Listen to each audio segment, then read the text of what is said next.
Hey cruisers, I'm back with another review video, this time of Carnival Radiance. Now you might already have seen my review of Carnival's 50th celebration on the Radiance. If you've not, I will put the video up there so you can check it out. I did also do a review recently of the balcony cabin on the Radiance. Again, I'll put the link up to that video there for your convenience. This time I chose an ocean view room. I wanted to experience it. I did get some footage for you that I'll show in this video. I'm not going to do a separate review of that room type, mostly because I accidentally stopped recording partway through and didn't realise, so I don't have a full and complete review. That being said, the key differences between the balcony room and the ocean view room is that the ocean view room is actually slightly bigger because there's not space taken up with a balcony, and that's really about it. Everything else in the room is the exact same.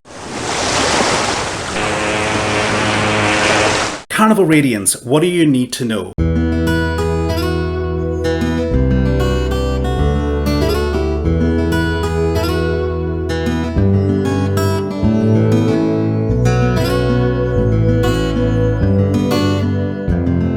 So as you can see, Carnival Radiance is actually a really old ship that's recently gone into dry dock, been completely refreshed and rebranded before being relaunched back onto the west coast for the 3 and 4 day Mexico sailings. I had the opportunity to board on a 3-day sailing to Ensenada, and this was what I thought. First of all, I gotta say, Carnival really stepped up in terms of the overall redesign of the ship. If you did watch my review of Royal Caribbean's Navigator of the Seas, which does do the same itinerary, here's the link to it there if you haven't seen it, you'll have noticed that I thought they did a fantastic job of the overall redesign of their ship, but they fell short by not taking that remodel and redesign out into the staterooms and the hallways leading up to the stateroom. That's where Carnival really did hit the mark. They completely updated the staterooms and the hallways leading up to them, making this feel like a brand new ship. The ship has got a lot of the Carnival upgrades that we've come to love, including Guy's Burger, Shaq's Chicken, Guy's Barbecue. The Sushi Express has been replaced by a full sushi restaurant. We've got the Alchemy Bar, Piano Bar, the Red Frog Pub, and all of those upgrades that you would expect to see. I have to say that one of the best parts of this Carnival experience, and I know this won't last forever, but the cruise director, Ryan Rose. He is fantastic. If you've ever had an opportunity to sail with Ryan, let me know in the comments below. If you've not had an opportunity to sail with him, definitely, if you get that chance to sail on one of Ryan's cruises, I highly recommend it. He is so engaging, entertaining. He takes time out of his really busy day just to go round the ship, going into different venues, going into different bars,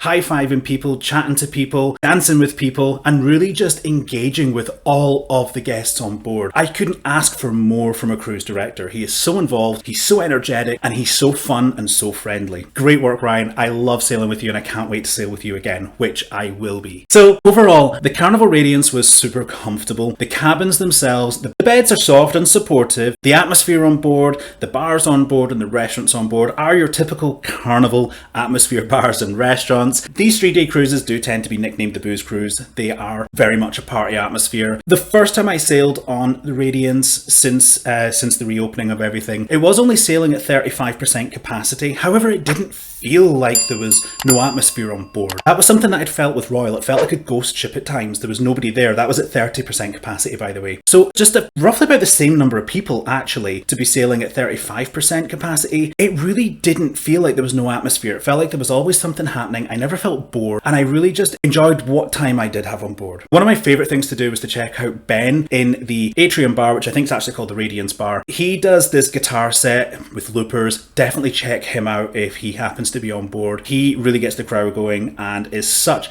a talented musician. Definitely worth checking out. The food on board, there's lots of different food options, as always with Carnival, especially complimentary options. I loved everything that I tried. There were a couple of issues with the food on board actually that did surprise me.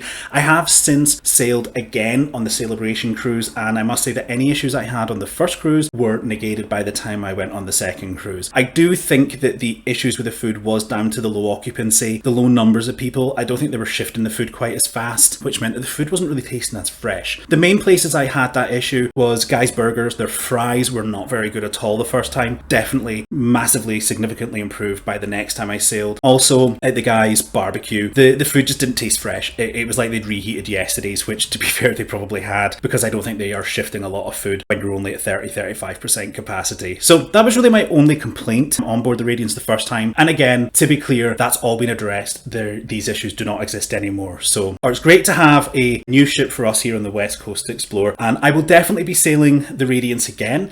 If you're enjoying this video, please do give this a big thumbs up. It helps me to know that you like this kind of content. And if you want to see more videos, please subscribe. You'll be notified when I drop videos, and every subscription really helps me to grow the channel. Stay tuned for lots more cruises coming up in the next few months. Until then, I hope you enjoyed this video. Happy cruising, happy sailing, and I'll talk to you next time. Bye.